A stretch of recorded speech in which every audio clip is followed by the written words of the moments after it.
Hamas Gaza امن منصوبے کی مخالفت نہیں کرے گا، 5 عرب ملکوں نے یقین دلایا حماس امن معاہدہ مان لے گا۔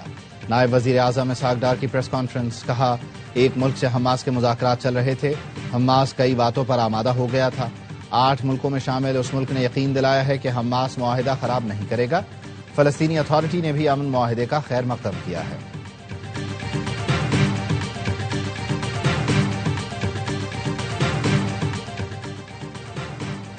منصوبہ قبول نہ کیا تو حماس کو بہت نقصان ہوگا، امریکی صدر ٹرمپ کی دھمکی، کہا حماس کے پاس امن منصوبہ قبول کرنے کے لیے 3 سے 4 دن ہیں۔ اسرائیل، عرب اور مسلم ملکوں نے امن منصوبہ قبول کیا، حماس منصوبہ قبول کرے یا اسرائیل کا مقابلہ کرے، امن منصوبے پر مزید مذاکرات کا کوئی امکان نہیں، حماس قیدی رہا کرے اور اچھے رویے کا مظاہرہ کرے۔ اور ٹرمپ پلان کے کئی نکات وضاحت اور مذاکرات کے متقاضی ہیں، قطری وزیر اعظم کا کہنا ہے پیر کو پیش کیا گیا پلان محض اصولوں کی فہرست ہے، تفصیلات پر ابھی بات چیت ہونا باقی ہے۔ ٹرمپ کا پلان جنگ ختم کرنے کا بنیادی مقصد حاصل کرتا ہے، فریقین پلان کو مثبت انداز میں دیکھیں۔ کل ملاقات میں حماس کو واضح کیا ہمارا بنیادی ہدف جنگ روکنا ہے، حماس نے ذمہ داری کا مظاہرہ کیا اور پلان کا مطالعہ کرنے کی یقین دہانی کرائی۔ ڈونلڈ ٹرمپ کا تقریب سے خطاب میں شہباز شریف اور فیلڈ مارشل کا ذکر، کہا وزیر اعظم شہباز شریف اور فیلڈ مارشل عاصم منیر سے ملاقات ہوئی، فیلڈ مارشل عاصم منیر نے کہا صدر ٹرمپ نے لاکھوں زندگیاں بچائیں، فخر ہے فیلڈ مارشل عاصم منیر جیسی اہم شخصیت نے میرے بارے میں ایسا کہا۔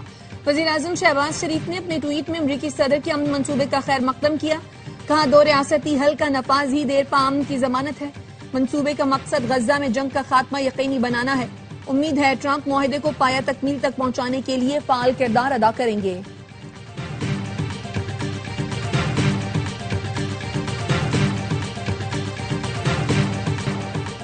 بھارتی پراکسی فتنہ خوارج کا کوئٹہ میں خودکش حملہ، 10 افراد جاں بحق، 30 زخمی، جوابی کارروائی میں 5 دہشت گرد مارے گئے، ایف سی کے 2 جوان زخمی۔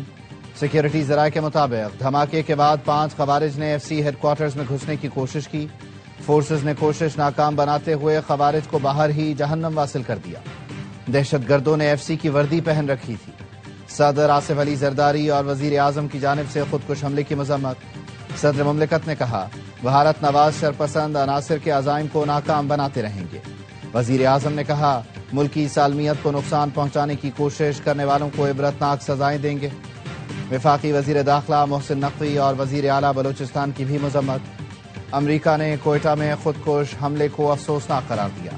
امریکی سفیر نیٹلی بیکر نے کہا امریکہ کوئٹہ ایف سی ہیڈ کوارٹرز کے قریب گھناؤنے دہشت گرد حملے کی مذمت کرتا ہے۔ امریکہ دہشت گردی کے خلاف جدوجہد میں پاکستان کے شانہ بشانہ کھڑا ہے۔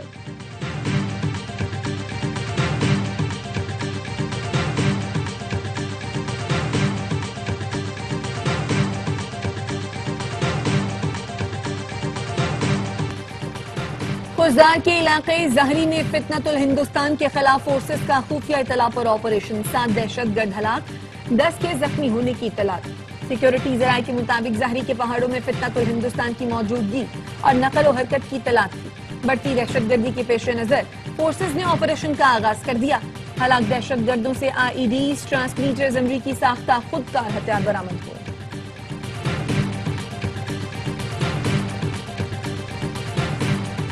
صدر Asian cricket council Mohsin Naqvi کا بھارت کو 2 ٹوک جواب۔ ایشین کرکٹ کونسل کے اجلاس میں بھارتی بورڈ کے سربراہ کی منتیں، کہا ایشیا کپ کی ٹرافی دے دیں۔ محسن نقوی نے جواب دیا ٹرافی کا معاملہ ایجنڈے میں شامل نہیں، ٹرافی لینی ہے تو بھارتی کپتان کو اے سی سی کے دفتر آنا ہوگا۔ ذرائع کے مطابق اے سی سی اجلاس میں بھارتی رویے کی مذمت کی گئی، سپورٹس مین اسپرٹ، ٹاس اور میچ کے بعد ہینڈ شیک تنازع بھی زیر بحث لایا گیا۔ ایشیا کپ کا کامیاب انعقاد اور ریکارڈ ویورشپ پر بھی بات ہوئی۔ فیصلہ ہوا کہ 2027 میں 50 اوور ایشیا کپ بنگلہ دیش میں ہوگا۔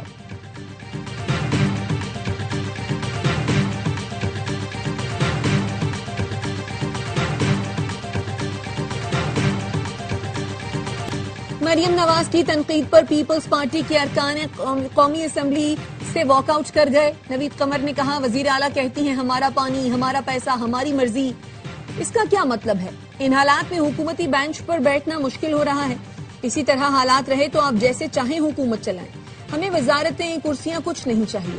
وزیر قانون اعظم نذیر تارڑ نے پی پی سے معذرت کر لی، اپوزیشن سے کہا زیادہ خوش نہ ہو، یہ ہمارے گھر کا معاملہ ہے، اتحاد قائم رہے گا۔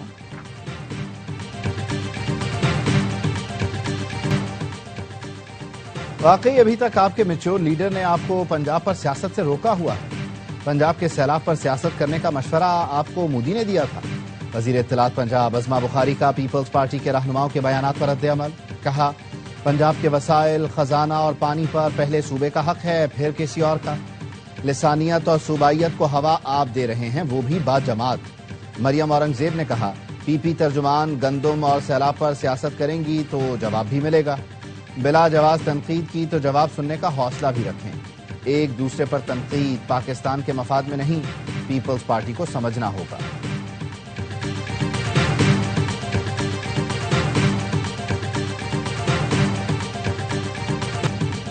پاکستان کا فتح 4 کروز میزائل کا کامیاب تجربہ، میزائل 750 کلومیٹر تک ہدف کو کامیابی سے نشانہ بنانے کی صلاحیت رکھتا ہے۔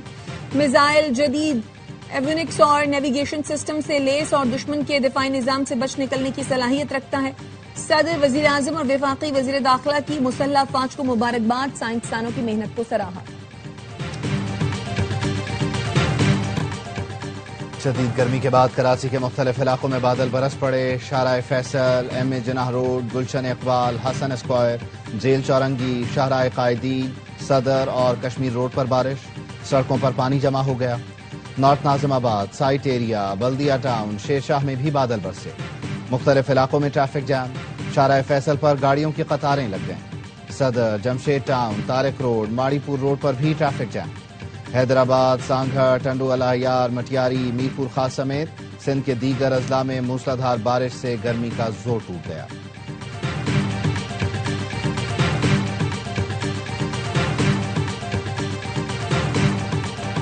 جو گزر گیا وہ سکندر، جو ڈر گیا وہ گڑھے کے اندر۔ کراچی کا جنا ایونیو روڈ سڑک ہے یا آف روڈ چیلنج، شہریوں کے لیے فرق کرنا مشکل ہو گیا۔ ملیر ہالٹ سے ٹینک چوک جانے والی سڑک تباہ ہو گئی، مسافر خوف زدہ، کسی گڑھے میں کار گرتی ہے، کہیں ٹرک زمین میں دھس جاتا ہے۔ تعفن کی وجہ سے سڑک سے گزرنا امتحان بن گیا۔ کراچی کے شہریوں کو بس اب دعاؤں کا ہی سہارا۔ سیلاب متاثرین کے لیے 389 ارب روپے کے ریلیف پیکج کی تیاری مکمل۔ ذرائع کا کہنا ہے وفاقی حکومت آئی ایم ایف کو سیلاب متاثرین کی بحالی کے لیے وزیر اعظم پیکج دینے کی درخواست کرے گی۔ آئی ایم ایف کے ساتھ مذاکرات کے 5ویں روز این ایف سی اور سیلاب کے باعث نقصانات پر سیشنز ہوئے۔ وزارت خزانہ، سندھ، خیبر پختونخوا اور بلوچستان کے ساتھ مذاکرات ہوئے۔ آئی ایم ایف وفد آج پنجاب حکومت کے افسران سے بریفنگ لے گا۔ آئی ایم ایف نے بنیادی ضروریات کے تخمینے کی رپورٹ مانگ لی۔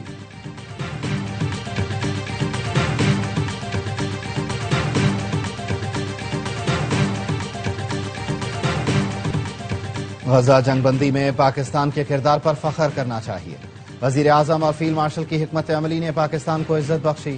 1.5 سال سے کہہ رہا ہوں آنے والا وقت اچھا ہے، عام آدمی کے حالات بدلیں گے، پاکستان کے لیے عالمی منڈی کھلنے جا رہی ہے، ترکی اور چین کے سرمایہ کار پاکستان کا رخ کر رہے ہیں۔ گورنر سندھ کامران ٹیسوری کہتے ہیں بھارت اور مودی عالمی دہشت گرد ہیں، 10 مئی بھارت کے منہ پر کالک کی طرح ہمیشہ رہے گا۔ بھارت کو جنگ میں ہار کی ہزیمت ہمیشہ اٹھانا پڑے گی۔ مودی سرکار کھیل کے میدان کو جنگ کا میدان نہ بنائے۔ ایک طرف جنگ بندی مذاکرات کا ڈھونگ، دوسری طرف غزہ پر حملوں میں تیزی۔ اسرائیلی فورسز کی جارحیت میں کمی نہیں آئی، وحشیانہ حملوں میں مزید 42 فلسطینی شہید کر دیے، ایک اور فلسطینی بچہ بھوک سے دم توڑ گیا۔ فاقوں سے شہید افراد کی تعداد 453 ہو گئی، ان میں 150 بچے شامل ہیں۔ 7 افراد امدادی مراکز پر صہیونی گولیوں کا نشانہ بن گئے۔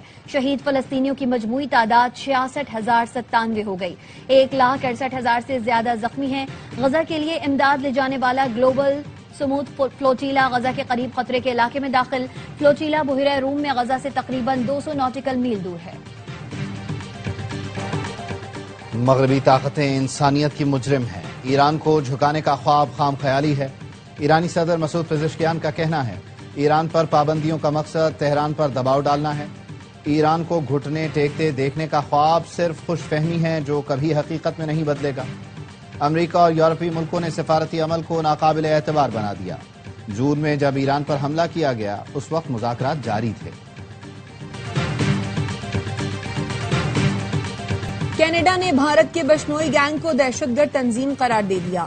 اثاثے منجمد اور فنڈنگ روکی جا سکے گی. بشنوئی گینگ کے خلاف انسداد دہشت گردی قوانین کے تحت مقدمات چلائے جائیں گے. خبر رساں ایجنسی کے مطابق کینیڈین وزیر آنندا سنگری نے کہا بشنوئی گینگ نے بھارتی نژاد کمیونٹی میں خوف پیدا کیا. کینیڈا میں سکھ برادری کو تشدد دھمکیوں کا نشانہ بنایا گیا. کینیڈین حکام کا کہنا ہے بھارتی خفیہ ایجنسی را نے بشنوئی گینگ کے ذریعے ہی سکھ رہنما کو قتل کرایا تھا. بھارت بشنوئی گینگ کو مودی مخالفین کو خاموش کرانے کے لیے استعمال کرتا ہے. پاکستان نے جنوبی افریقہ کے خلاف ٹیسٹ سیریز کے لیے اسکواڈ کا اعلان کر دیا. شان مسعود قیادت کریں گے. 3 نئے کھلاڑی آصف آفریدی، فیصل اکرم اور روہیل نذیر اسکواڈ میں شامل. 2 ٹیسٹ کی سیریز کا پہلا میچ 12 اکتوبر سے قذافی اسٹیڈیم میں کھیلا جائے گا.